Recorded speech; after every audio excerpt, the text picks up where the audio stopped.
course, I had to do two movies. I don't want to get rusty when the time comes that I could be have some type of normalcy. So this movie is Mad Max. I know what you're thinking. Whoever, I know what you're thinking, but no. This is the original Mad Max that was released in 1979, starring Mel Gibson. I think his love interest was named Joanne. Look, I'm horrible with names. I've said this a million times. I can't do it. Okay, don't hate me. um, this movie is in my top five of greatest movies of all time. Well, maybe I shouldn't say it like that. Greatest movies of all time. It's in my top five, my personal top five, which means I think I've given you the criteria for anything that I like. I can watch it literally two or three or four times in a row, and I won't lose my mind. I would enjoy it every time I watch it.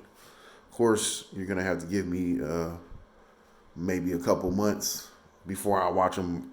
Before I watch four times in a row, because if I've been watching it previous to that, then I won't really enjoy it. And I might be a little sane when it comes to that. But anyway, this movie is the start in an ongoing franchise that just released a movie not too long ago. Brought us some fresh blood with oh man, I forgot the dude's name. Brought us some fresh blood with Charlize Theron and what's his name?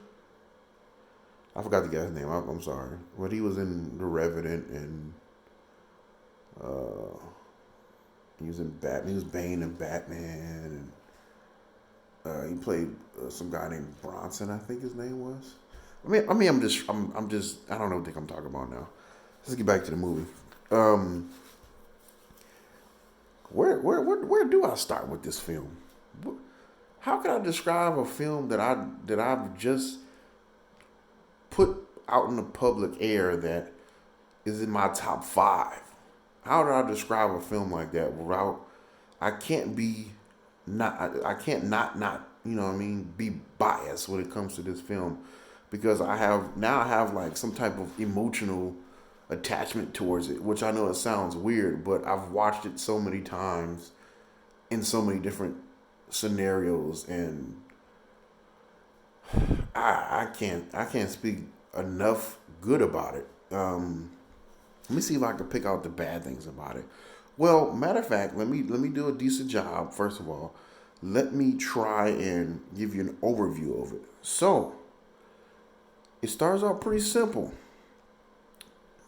It's a police officer, and it never says what year that this is taking place. It says sometime in the future or something like that. I think is the text that you get at the beginning of the movie. Um, you're kind of led to believe it's kind of chaotic in this time period, but not more so than not more so than reality is. I guess is the best way to put it. Starts off with a pretty decent chase, I guess, for that time period. I'm not too versed in that time period, especially in Australia. This is an Australian film, and let me add that the only way to watch this movie is with the Australian voices, not dubbed in American, which is silly. They're speaking English, but they just have Australian accents and Australian sayings. That's it. Of course, there's uh, a bit of a controversial actor in there, Mel Gibson, but this is like one of his first roles. So he's young and bright eyed, bushy tailed, or whatever you want to call it. So after they get done with this chase and the bad guy in the chase winds up perishing, they kind of go back to their normal life. They're doing their thing. He's hanging out with his wife. I'm not going to give that away. What happens? I think by the change in the tone of my voice and my mannerisms, I think you pretty much already know what happens to turn Max into Mad Max. I mean, it's just a big franchise. I mean, I can't. Yeah, yeah. I've picked out what I've wanted, and I'm sticking to it. This is it's in my top five. I can't say it too many times. I think I've said it too many times already, but I don't know if I want to give away too much of this movie because I feel like this is one of those. This is it's seeing how I like this movie so much. I want whoever is watching this review to watch it if it's the first time and enjoy it. Okay, there's going to be a little bit of a generational disconnect to seeing how this movie was made in the late '70s. There may be a lot of corny stuff in there, but overall, it's a decent movie. Now, is it gonna knock you out your socks? No, I don't think so. I like it for other reasons. I like it because the balance of automobiles, affection between the two characters. It's like a bro movie. There's a little bit of romance because both of them have partners or significant others. Max even has a kid. Um, a camaraderie amongst co-workers. I don't know why I'm talking like that. And then plus, there's a hint of like an ultimate evil with a biker gang. Come on, man. Um, and it's not overly uh, um, sci-fi. It's not sci-fi heavy, even though it kind of is. It's kind of wandering down that lane, like somewhere in the distant future or something like that.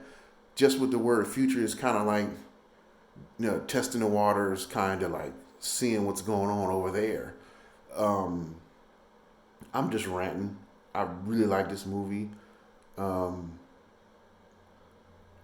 Let me see if I can give a little bit more of it.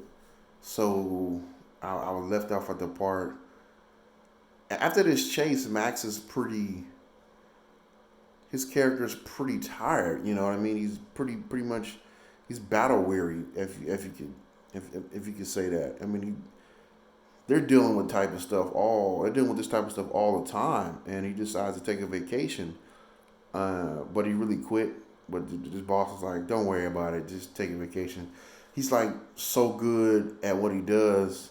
They're just gonna let him do whatever he needs to, but they're still gonna have to trick him to like get back in there. And they trick him with this really way before um, Fast and the Furious. I mean, it's a Ford product. I think it's a Ford Falcon, and it has a big blower sticking out the hood. And the scene that car's introduced, it's like a character in the movie. Once that car's introduced, there's no turning back. I mean, that car was popular. I think it was in the latest movie as well, or uh, iteration of it, if I'm using that word right. Um, a version of that car was used in the latest movie. That's how much power that car has along the series. Because a lot of times something like that may have been made and used for the first movie, and then second, third, and fourth, it just starts. It falls to the wayside. But no, that actually brings something to the film. Not to say that each individual film wouldn't be where it was without the car. I mean, it's not even icing on the top. It's a structural piece.